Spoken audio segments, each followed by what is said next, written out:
بسم اللہ الرحمن الرحیم۔ حضرت جابر بن عبداللہ رضی اللہ تعالیٰ عنہ سے روایت ہے، وہ فرماتے ہیں کننا مع النبی صلی اللہ علیہ وسلم فی غزات، کہ ہم رسول اللہ صلی اللہ علیہ وسلم کے ساتھ ایک جنگ میں تھے۔ فقال، تو رسول اللہ صلی اللہ علیہ وسلم نے فرمایا ان بالمدینۃ لرجالا، کہ مدینہ میں کچھ ایسے لوگ ہیں ما سرتم مسیرا، جب تم سفر کرتے ہو، ولا قطعتم وادیا، اور کسی وادی کو عبور کرتے ہو، الا کانوا معکم، وہ لوگ تمہارے ساتھ ہوتے ہیں، حبسہم المرض، کیونکہ ان لوگوں کو مرض نے روکا ہے، وفی روایت الا شرکوکم فی الاجر، اور دوسری روایت میں آتا ہے کہ وہ لوگ تمہارے ساتھ اجر میں شریک ہے۔ رواہ مسلم، اور یہ حدیث مسلم شریف کی ہے۔ اب یہ جنگ کون سی تھی؟ تو بخاری نے حضرت انس بن مالک رضی اللہ عنہ کے حوالے سے روایت نقل کی ہے کہ حضرت انس رضی اللہ عنہ فرماتے ہیں رجعنا من غزوۃ تبوک مع النبی صلی اللہ علیہ وسلم، کہ ہم رسول اللہ صلی اللہ علیہ وسلم کے ساتھ غزوہ تبوک سے لوٹے۔ فقال ان اقواما خلفنا بالمدینۃ، تو رسول اللہ صلی اللہ علیہ وسلم نے فرمایا کہ ہمارے پیچھے مدینے میں کچھ ایسے لوگ ہیں ما سلکنا شعبا ولا وادیا، کہ ہم جس وادی اور گھاٹی کو عبور کرتے ہیں الا وهم معنا، مگر وہ ہمارے ساتھ ہوتے ہیں، حبسهم العذر، کیونکہ ان کو عذر نے روک رکھا ہے۔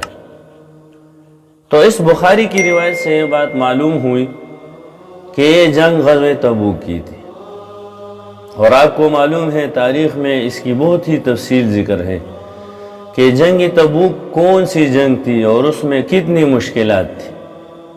بہت سی مشکلات کے باوجود سارے مخلصین صحابہ کرام اس جنگ میں شریک ہوئے۔ البتہ وہ لوگ جو کہ اصحاب العذر تھے، سخت عذر والے تھے، صرف وہی جنگ سے رہ گئے۔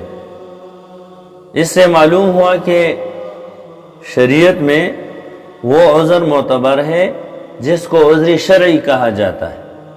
ایک تو ہمارے اعذار ہوتے ہیں جسے بہانہ کہتے ہیں، نماز کے لیے ہم 100 بہانے کرتے ہیں، روزے کے لیے ہم بہت سے بہانے بنا دیتے ہیں۔ اس طرح جہاد کے لیے شریعت میں صرف عذر شرعی ہی معتبر ہے۔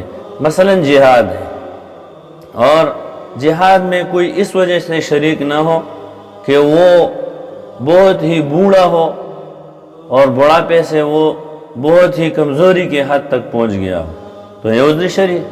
اس طرح کوئی جہاد میں اس وجہ سے شریک نہ ہو کہ وہ لنگڑا ہے، وہ عذر شرعی شمار ہوگا۔ اور ایک طرف ہمارے بہانے ہوتے ہیں، وہ عذر شرعی نہیں کہلاتے۔ اگر دین میں انفاق کی بات آئے تو ہم 100 بہانے کرتے ہیں، بھائی بچوں کی مستقبل کی فکر ہے، اللہ کے بندے اپنی مستقبل کی فکر کرو، اللہ تمہارے ساتھ کیا کرے گا۔ اس طرح زکوٰۃ کے لیے ہم 100 بہانے کرتے ہیں، حج کے لیے ہم 100 بہانے کرتے ہیں۔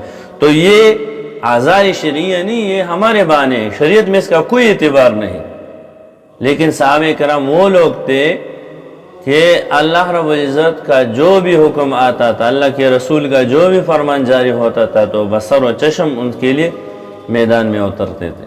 دوسری بات ہے کہ رسول اللہ صلی اللہ علیہ وسلم نے فرمایا الا کانوا معکم اے شرکوکم فی الاجر، رسول اللہ صلی اللہ علیہ وسلم نے فرمایا کہ تم اللہ کی راہ میں جتنی بھی تکلیفیں برداشت کرتے ہو، ظاہر ہے اس کا اجر تمہیں ملتا ہے، اور جب اللہ رب العزت کی راہ میں تکلیف آئے تو اس کی تو بہت زیادہ اجر ہوتی ہے۔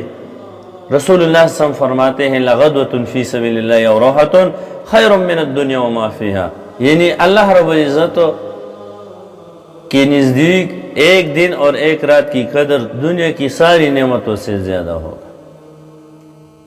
تو رسول اللہ صلی اللہ علیہ وسلم نے فرمایا کہ تم پر جو بھی تکلیف آئے اور تمہیں جتنا بھی اجر ملے گا، تو ان لوگوں کو بھی ملے گا جو مدینہ میں عذر کی وجہ سے جہاد میں شریک نہیں ہوئے۔